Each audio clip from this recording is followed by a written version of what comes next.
New Zealand সিরিজের জন্য Pakistan super league PSL এর মাঝপথেই দেশে ফিরে আসে মোস্তাফিজ ও নাহিদ রানা। ওয়ানডে সিরিজ শেষে আবারও পিএসএল এ যোগ দেওয়ার কথা ছিল বাংলাদেশের তারকা দুই পেসারের, তবে বিসিবি থেকে জানানো হয়েছে পিএসএল এর বাকি অংশে খেলা হবে না তাদের, বাতিল করা হয়েছে অনাপত্তিপত্র।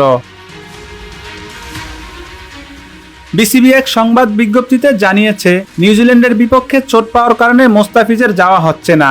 বিসিবির মেডিকেল বিভাগ পরীক্ষা নিরীক্ষা করে এই সিদ্ধান্ত নেয়। মোস্তাফিজের শারীরিক অবস্থা মূল্যায়নের জন্য দ্রুত স্ক্যান করা হবে এবং বিসিবির মেডিকেল টিমের অধীনে পুনর্বাসন প্রক্রিয়া শুরু করবে।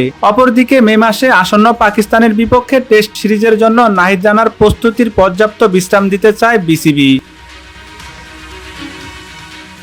নিউজিল্যান্ডের বিপক্ষে বল হাতের দুর্দান্ত কাটিয়েছে মোস্তাফিজ ও নাহিদ রানা। ইনজুরির কারণে প্রথম দুই ম্যাচে খেলা হয়নি মোস্তাফিজের, তবে শেষ ওয়ানডেতে খেলতে নেমেই বোলিং ঝলক দেখায় মোস্তাফিজ। একাই 5 উইকেট নিয়ে ক্যারিয়ারের ষষ্ঠবার 5 পূর্ণ করেন।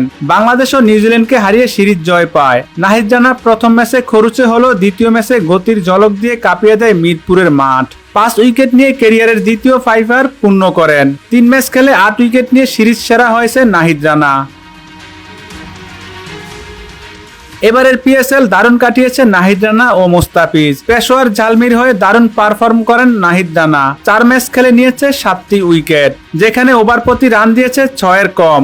আর লাহোর কালান্দাসের হয়ে 5 ম্যাচে 6টি উইকেট নিয়েছে মোস্তাফিজুর রহমান। আহাদ হোসেন, নিরপেক্ষ।